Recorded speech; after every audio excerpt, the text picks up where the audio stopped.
Hi అండి. Welcome back to SS Telugu audio నవలలు. ఈరోజు మీరు వినబోయే నవల 'రుద్ర నాగు' లల్లాదేవి గారు రచించారు.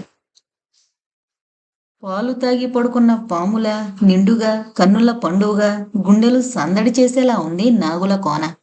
దండతాడిత భుజంగల్లా ఉదయభానుడు బుసలు కొడుతున్నట్టు తూర్పు కొండల్లోంచి పైపైకి దూసుకొస్తున్నాడు. పాము కుబుసంలా ప్రకృతి కన్నియ మస్క కాంతుల్లోంచి మెలమెలా మెరుస్తోంది. చరచరా సాగే సర్పంలా మట్టి రోడ్డు దూర దూరానికి కదులుతున్నట్టుంది. పుట్టలోంచి పైకొచ్చిన పాము పడగలా ద్యోతికమవుతోంది. ఆ గుడి ఉపరితలం గోపుర శిఖరాన రెక్కలార్చుతున్న రెండు పిట్టలు మిలమిల్లాడే నాళం కళ్ళలా మెరుపులినుతున్నాయి. గుడి చుట్టూ ఏపుగా దట్టంగా ఆవహించిన చెట్లు, తెల్లగా విరగబూసిన చందం, పాము కాటుకు కక్కిన నురగ ఎల్లెడలా వ్యాపించినట్లుగా ఉంది. గోధుమ వర్ణంలో గుడి గోడ కోడినాగు బడలికతో సేద తీరినట్లుగా ఉంది. శ్వేతసర్పం పైనుంచి కిందకి జారుతున్నట్టుగా దూరాన కొండ మీద నుంచే కోనలోకి జాలువారుతోందో జలపాతం. కింద పడుతోన్న జలపాతం చప్పుడు ఆడామగా పాములు సరసమాడుతున్నప్పటి సవ్వడిని స్ఫురింపజేస్తోంది. పసిరిక పాముల రాజ్యంలా పచ్చిక బయలు హొయలు వలకబోస్తోంది. సమీప గ్రామం నాగుల కోనలో కలకలం చెలరేగింది. నాగస్వర వాయిద్య ఘోష నిశ్శబ్దతను బద్దలు చేస్తూ ఉత్తేజాన్ని కలిగిస్తోంది. ఇళ్లలోంచి జనం పుట్టల్లోంచి జరజరమంటూ వస్తోన్న పాముల్లా నాగస్వర వాయిద్య ఘోష దిశగా రాసాగారు. చిన్న పాములు, పెద్ద పాములు, నల్ల పాములు, ఎర్ర పాములు, రకరకాల సర్పాల్లా ఆడ మగ చిన్న పెద్ద అంతా ఓ కుమ్మడిగా ఆ దిక్కుకు కదిలారు. 15-20 నిమిషాల్లో ఊరంతా ఊరి బయటికి మొగలి పొదల దగ్గరకు కదిలొచ్చింది. మత్తుకు విపత్తుకు కేంద్రమైన మొగలి పొదల్లోంచి గుప్పుగుప్పున సువాసనలు విడుదలవుతున్నాయి. చేరిన జనం శివమెత్తిన నాగుల్లా చిందులు వేస్తున్నారు. నాసికా పుటాల్ని విప్పి బలంగా గాలి పీలుస్తూ గుండెల్ని నింపుకుంటున్నారు. నేలపరిచిన కొండబండల గుండెలపై సందడి చేస్తున్నారు. అందలమెక్కినట్టు ఆనందిస్తున్నారు. ఏ రోజున ఏ పొదైనా పుయ్యొచ్చు పుయ్యకపోవచ్చు, కానీ ఆ రోజు చిత్రంగా విచిత్రంగా ఆ మొగలి వనంలోని అన్ని పొదలు లేత బంగారుపు వన్నెలో విచ్చుకుంటాయి ప్రతి ఏటా. ఆ రోజు అదే వింత, ఆపై అదో అద్భుతం.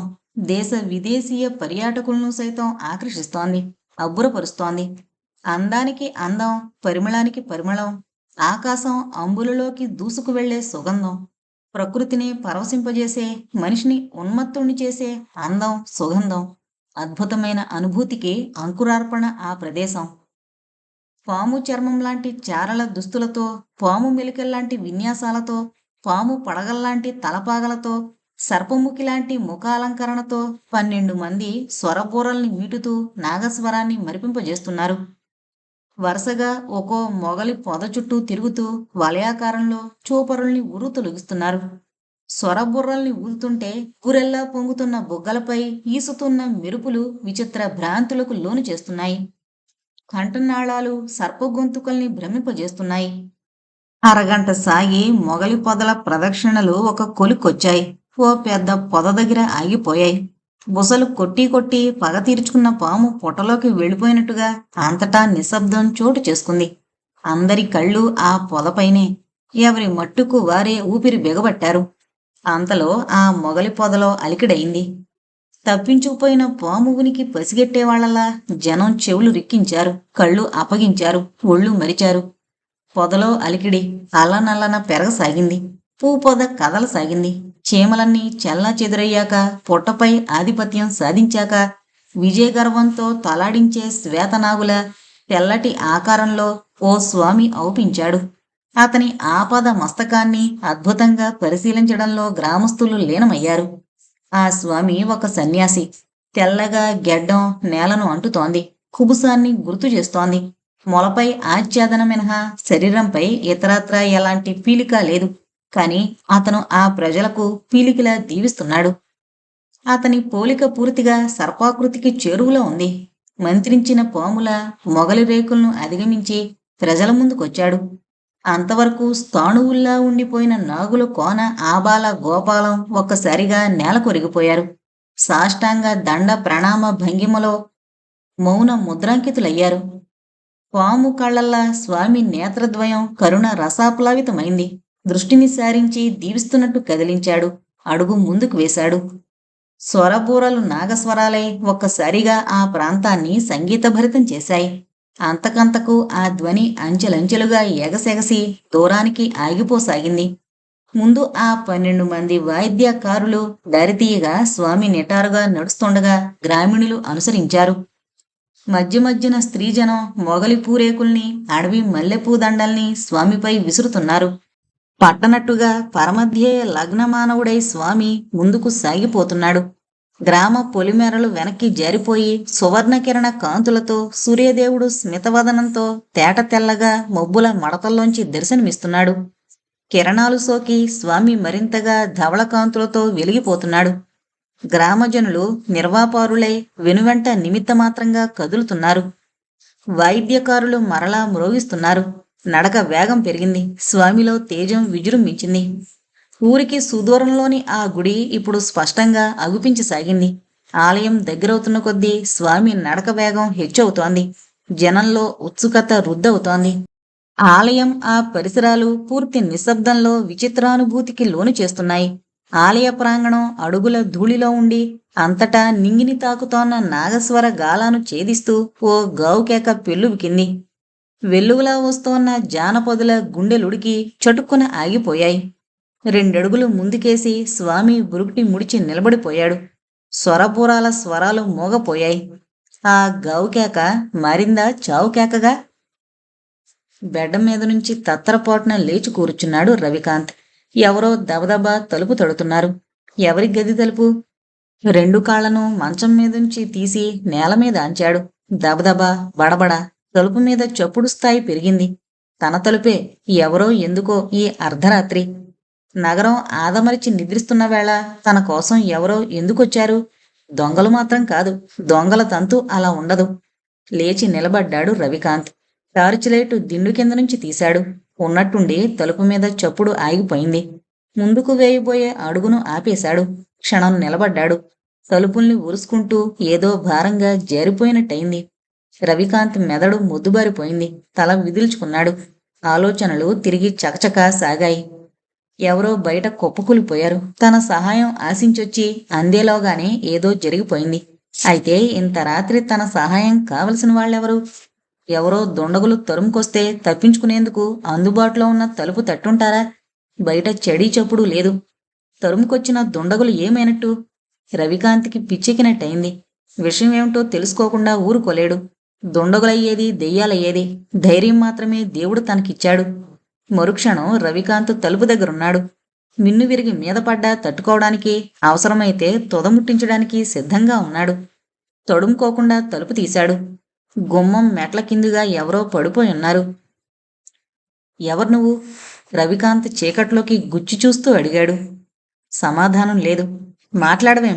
గొంతు స్థాయి పెంచి అడిగాడు ఇంకొకసారి. ఉలుకు పలుకు లేదు. 3 మెట్లని ఒకేసారి దూకి ఆ మనిషి ముందుకొచ్చి నిలబడ్డాడు.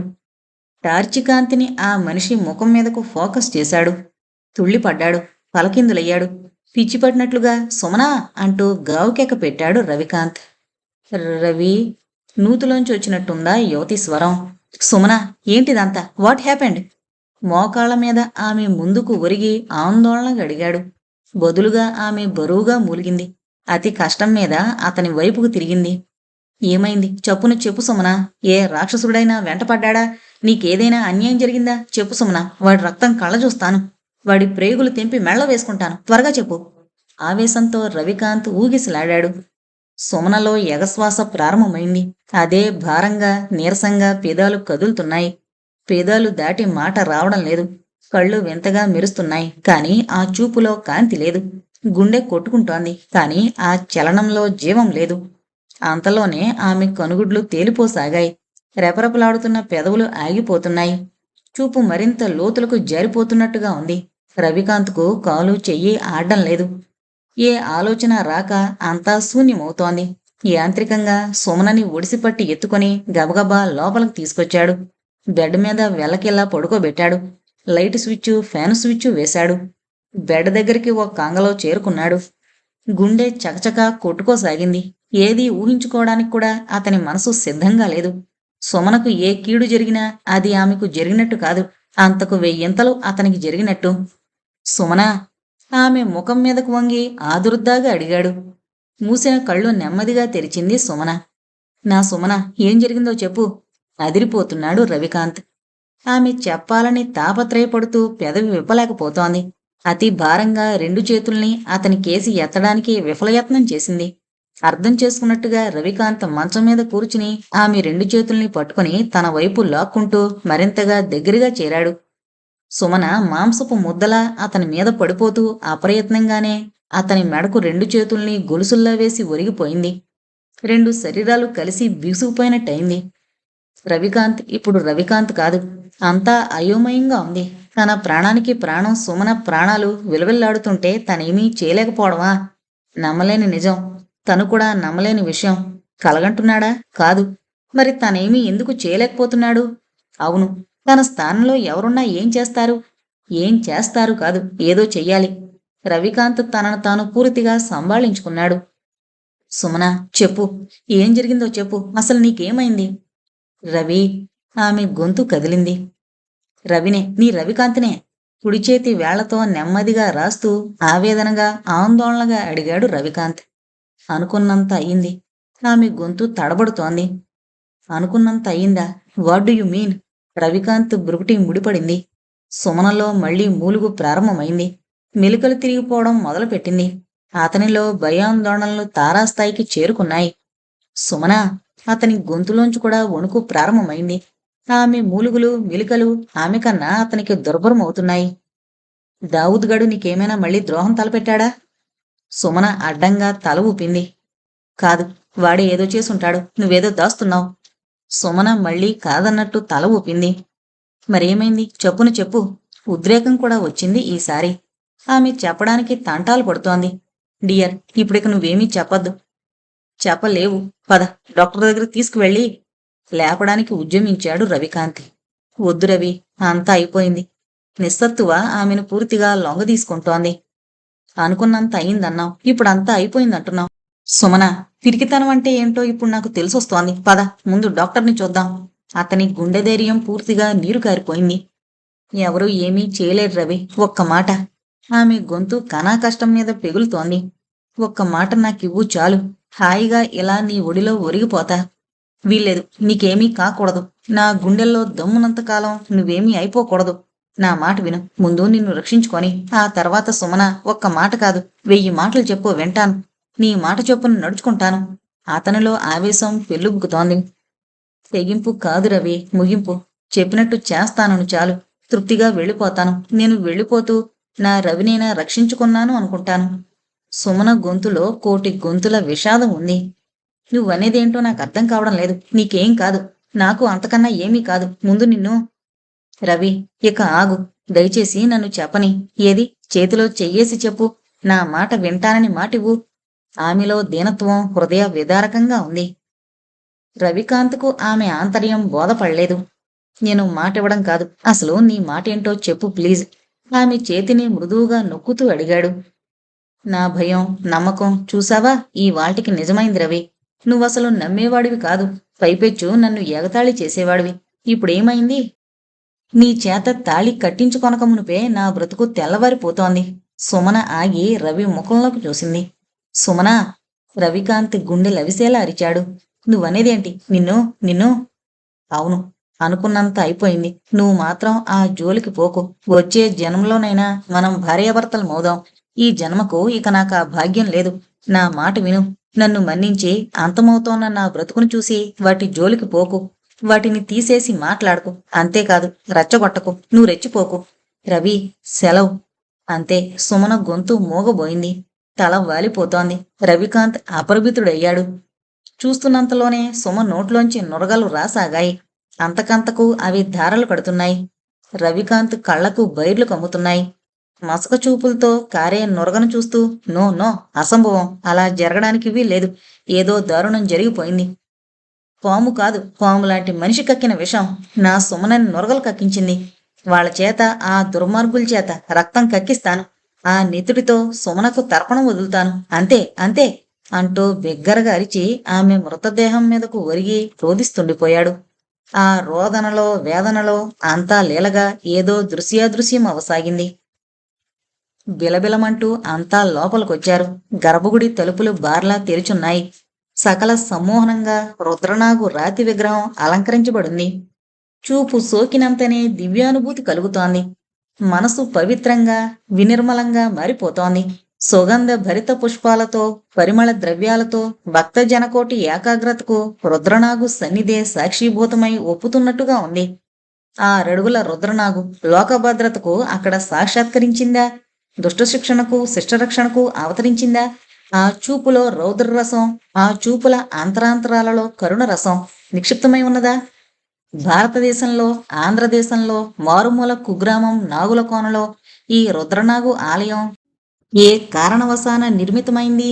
ఈరోజు తెలుగు ప్రజలనే కాక జాతీయ స్థాయిలోనూ ఎందుకు ఆకర్షణ కేంద్రమైంది? ఎందుకు ఎలా ఆ మహిమలను సంతరించుకోగలిగింది? విదేశ పర్యాటకులు సైతం ఎలా ఇచ్చటకు ఆకర్షించబడుతున్నారు? రుద్రనాగు మూలకథ ఏంటి? ఆ సర్పరాజ మహిమ ఏంటి? పూజలు చేసే భక్తులు తరిస్తున్నారా? విజ్ఞాన శాస్త్రమే ఆ గుడి ముంగిట తలవాల్చుతోందా? రుద్రనాగు కథ చరిత్ర పుటల్లో చోటు చేసుకుంటోందా? ఈ శిలా విగ్రహం ముందు మనుషులు శిలలై నిలిచిపోతున్నారా? నాస్తికవాదం వీడిపోతోందా? సైన్సు పునరాలోచనలో పడిందా? పాములో అంతటి శక్తి ఉందా? పగబడితే ప్రపంచాన్నే కాటువేయగలదా? కరుణిస్తే సమస్తాన్ని కైవసం చేయించగలదా? శిక్షిస్తుందా? భక్షిస్తుందా? రక్షిస్తుందా? సర్పమా నీకు జోహార్లని పలికిస్తుందా? గర్భగుడి పవిత్రతకు పరమ చిహ్నంగా తుఫాను ముందు సముద్రంలా నిశ్శబ్దంగా నిర్లిప్తంగా ఉంది. స్వామి కన్నులతో పాటు గ్రామస్తుల కళ్ళన్నీ గర్భగుడి అంతర్భాగంలో తారట్లాడాయి. అన్వేషణ ఫలించలేదు. వారు విన్న గావు కేకకు చోటు అది కాదని తేలిపోయింది. మనసులోనే రుద్రనాగుకు నమోవాక్కాలర్పించి అంతా పక్కకు తిరిగారు. వారి చూపులలో ఆందోళన, వారి మనసుల్లో అలజడి. కాళ్ళు గుడి ప్రాంగణాన్ని చుట్టుచుట్టొచ్చాయి. అపరిమితంగా ఉద్వేగం, అవ్యక్తమైన కుతూహలం వారిని నిలువున ఊపేస్తున్నాయి. క్షణాలు నిమిషాల్లో దొర్లుతున్నాయి. ఆలయం వెనక పర్ణశాల ముంగిట ముందుగా వారి దృష్టిని నిశ్చేష్టపరిచింది నాగాంబిక.